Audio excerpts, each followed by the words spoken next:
My name is Laura Lopez, and I'm going to talk about Joseph Wolpe and his contributions to the field of psychology. Joseph Wolpe was born on April 20, 1915 in Johannesburg, South Africa. He grew up and attended college there, where he obtained his medical degree from the University of Witwatersrand. Later on, he immigrated to the United States and became a professor at different universities. Joseph Wolpe developed the systematic desensitization therapy based on behavioral principles. This therapy was the first one to be widely adopted, so that is why Joseph Wolpe is often called the father of behavior therapy. Let me give you a little bit of background. During World War II, Joseph Wolpe joined the South African Army as a medical officer. He worked at a psychiatric hospital where he saw soldiers suffering from post-traumatic stress disorder, which back then was called war neurosis.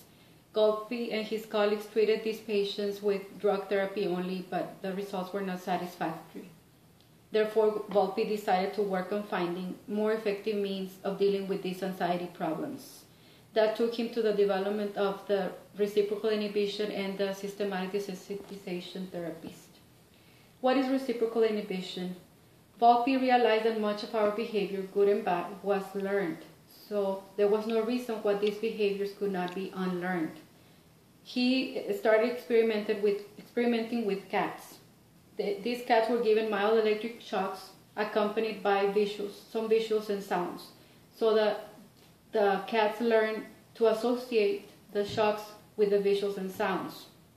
And when they saw those visuals and sounds, they were afraid. This was classic conditioning. However, Wolpe decided to replace these shocks with food, little by little, so the cats unlearned the fear, because now they associated the sounds and the visuals with the food. He called this counter conditioning or reciprocal inhibition, because he noticed that anxiety and eating inhibited each other, while exposing these cats to the stimulus that previously caused anxiety. He found that he could weaken and eliminate the conditional response of anxiety caused by the shocks and the images. Wolpe devised a procedure for counter-conditioning in humans to reduce anxiety.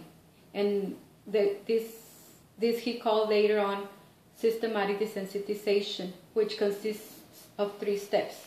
First one, he taught the patient to relax deeply, using a technique called the Jacobsonian progressive relaxation. The second step, he asked the patient to create a hierarchy of fears.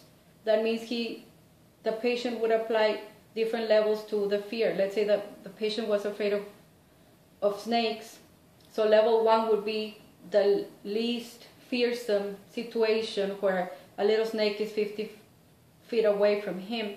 And let's say number 10 would be the most fearsome situation, which could be falling into a pit full of poisonous snakes.